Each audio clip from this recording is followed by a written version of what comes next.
Hello guys, welcome to Cloud Geek Education. In today's lesson, we're going to talk about body falling in air. In the previous lesson, we talked about how to use the four equations of motion, right? And we talked about motion under gravity. So in today's lesson, we'll be talking about body falling under air, under a viscous fluid. Then I think we'll be done. Yes, we will be done, right? So without wasting any time, let's talk about body falling under air. Body falling in air, right? So a body falling in air initially accelerates at a rate close to 10 meters per second. Just telling you points you have to note. Body falling in air initially accelerates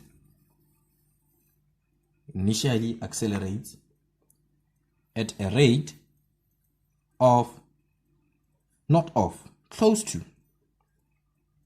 to 10 meters per second squared, close to a rate of acceleration due to gravity. Remember, it's falling in air, gravity is acting, right? So the acceleration rate is close to 10 meters per second squared. And so now as the body acquires speed, right, it's falling, right, and it acquires speed. So as the body acquires speed,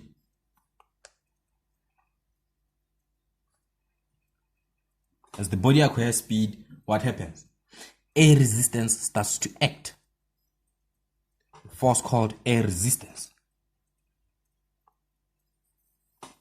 starts to act in the body, or on the body. Air resistance, it's resisting. The air is like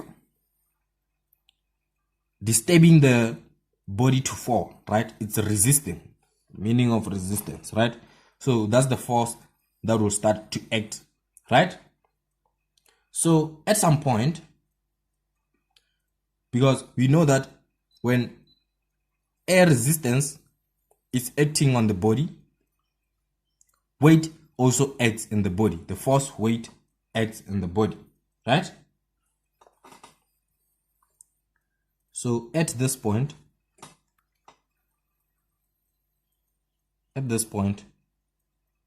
two forces are acting on the body.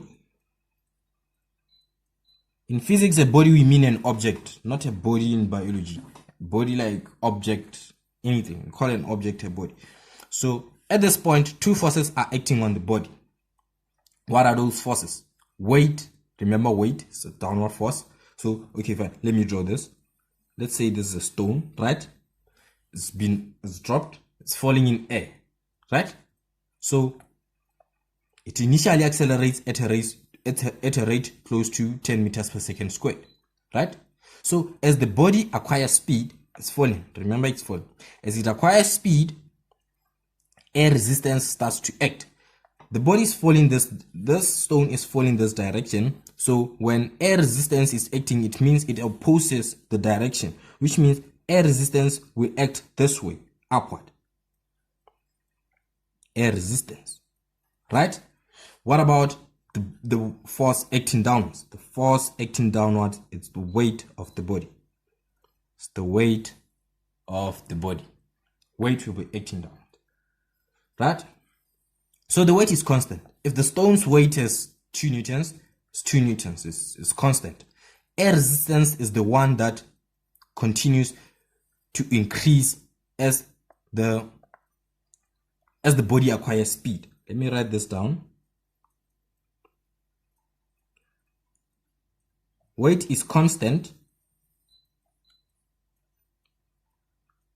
while air resistance increases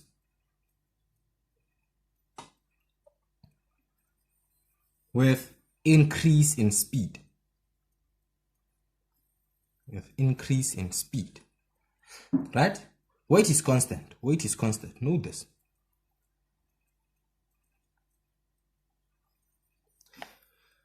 So air resistance, the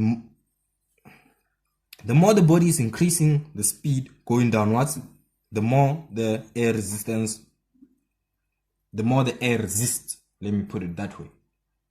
So now, as it continues to increase, as air resistance continues to increase, at some point, these two forces, which is air resistance and weight, become equal. At some point, there's two forces. These two forces become equal. I hope you know which forces we are talking about, air resistance and weight. They become equal. So when they become equal, it now means that the resultant force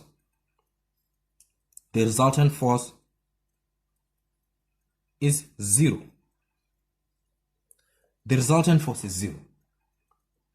So when the resultant force is zero, now it shows that we have reached what you call terminal velocity.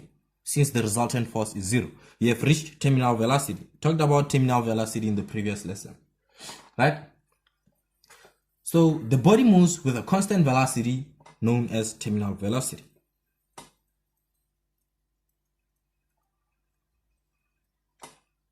The body moves at a constant velocity known as terminal velocity. Remember, at some point, still falling, at some point, the two forces become equal. So when they become equal, the resultant force is zero. When the resultant force is zero, at some point in air, now the body will start moving with that resultant force, which is zero, up until it strikes the ground. Okay? So the body continues to move with the velocity.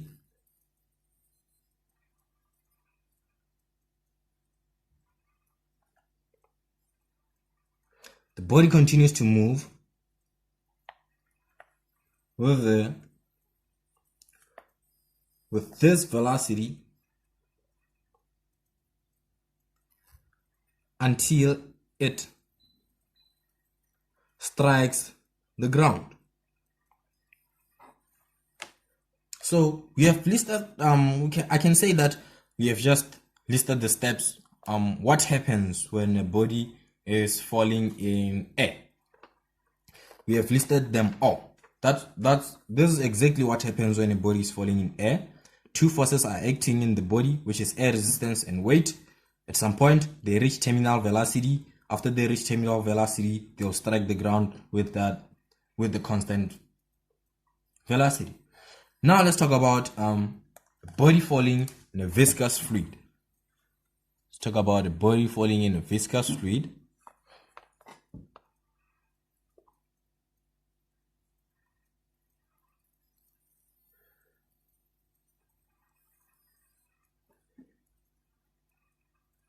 In a viscous fluid. So a body falling in a viscous fluid, initially it moves with nearly constant acceleration.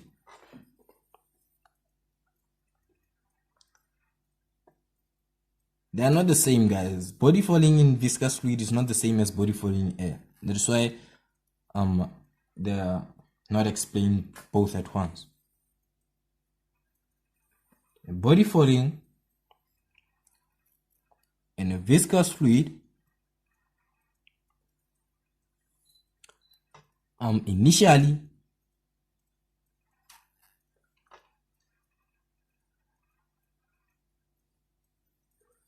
moves with nearly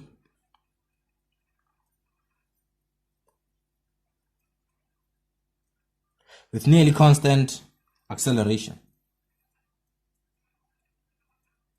right? What can we say? Again, what more can we say? We can tell that at this point, two forces now are acting on the body. Initially at this point, at this point, two forces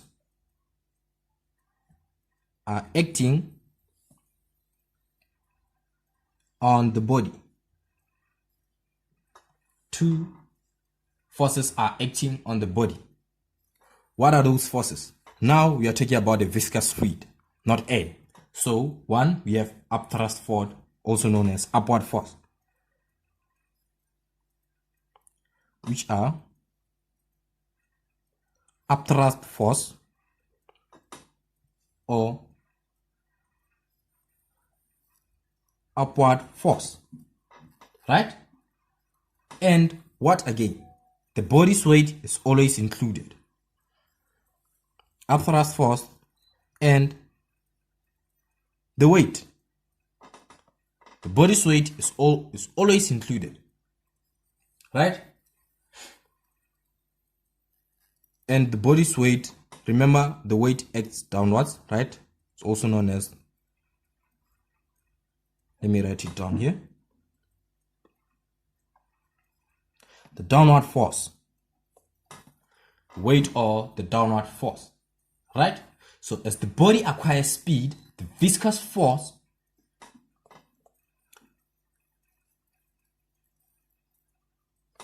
when the body acquires speed, we have a third force now. Now we have a third force. We experience a third force in this body. What is that third force? The force is called viscous force. Viscous force. When the body acquires speed now, viscous force begins to act. Viscous force now begins to act in the body. It is also known as fluid friction or fluid friction. Fluid friction. It begins to act in the body.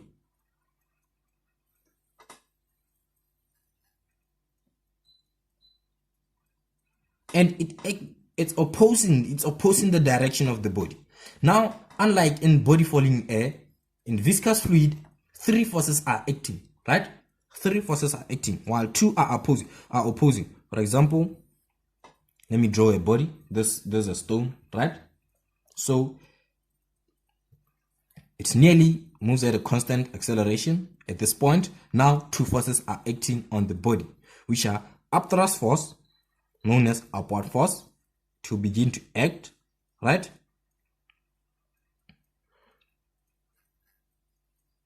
Upthrust force begins to act, while downward force, which is the weight, remember the weight is constant, the weight acts. While we still think that we only have two forces acting in this body, what happens? Then viscous force begins to act, or friction force, fluid friction. The fluid friction now begins to act, which means we have two forces acting upward while only one force is acting downwards, right? Now this leads us to say that the total upward force increases while the downward force remains the same. Weight is always constant, which means now the total of the fluid friction and the upthrust force increase. Let me write it down. Total upward force increase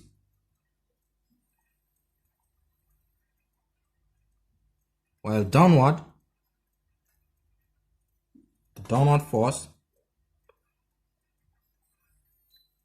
remains the same, which is weight. Weight remains the same. Weight is always constant, right? Now, at some point, the total downward force becomes equal to the upward force. The total downward force, or let me say, the total upward force, at some point now, these two forces will become equal to weight, right? Remember, they start at zero. They start at zero up until they reach the weight. Okay, after they reach the weight, they become zero. The resultant force becomes zero, which means this body reaches terminal velocity. Let me write it down. At some point, the total upward force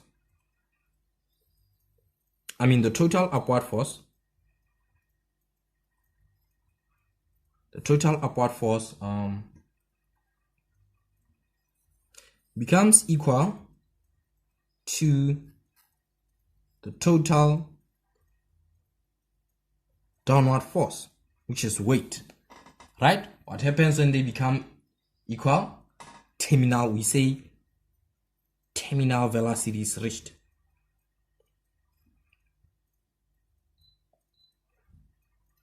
We say terminal velocity is reached. I explained terminal velocity in the previous lesson. So that's it about body falling in air and body falling in a viscous fluid. So we can draw a conclusion by drawing a graph, right? You can draw a conclusion. Let's do so.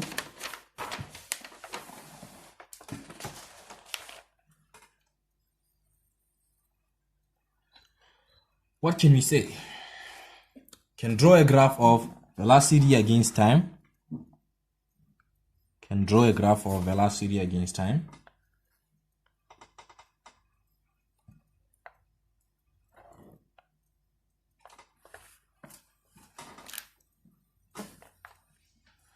We have time here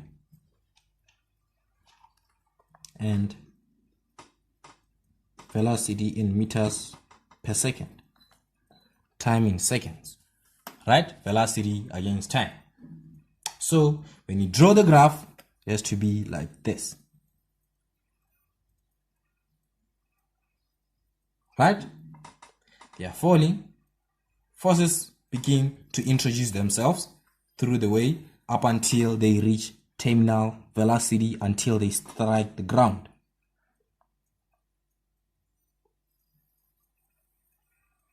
This is terminal velocity. They reach terminal velocity, they begin to move at terminal velocity up until they strike the ground, right? So that's it with body falling in viscous fluid and body falling in air. So let me tell you some points to note. Okay, for example, let's say a stone and a paper are dropped at the same time and from the same position in a vacuum. Which one will strike the ground first? We can say that in a vacuum, remember a vacuum does not have air inside, right? So which means there is no forces like air resistance acting, right? Now here, gravity is the only one. Their forces. Remember their forces, their acceleration. The acceleration is 10 meters per second. Any body, is it a paper, is it a pen, is it a ruler, any object, know that its acceleration is 10 meters per second squared, right? Initially, it accelerates at 10 meters per second squared. So since there are no forces that will introduce themselves during the way up until they strike the ground, I can tell you that the paper and the stone will strike the ground at the same time. Why? Because in a vacuum, there are no other forces. There is no air. There is no air resistance. Remember, a body falling in air, we only have air resistance and weight. Now, weight is the one acting. Okay?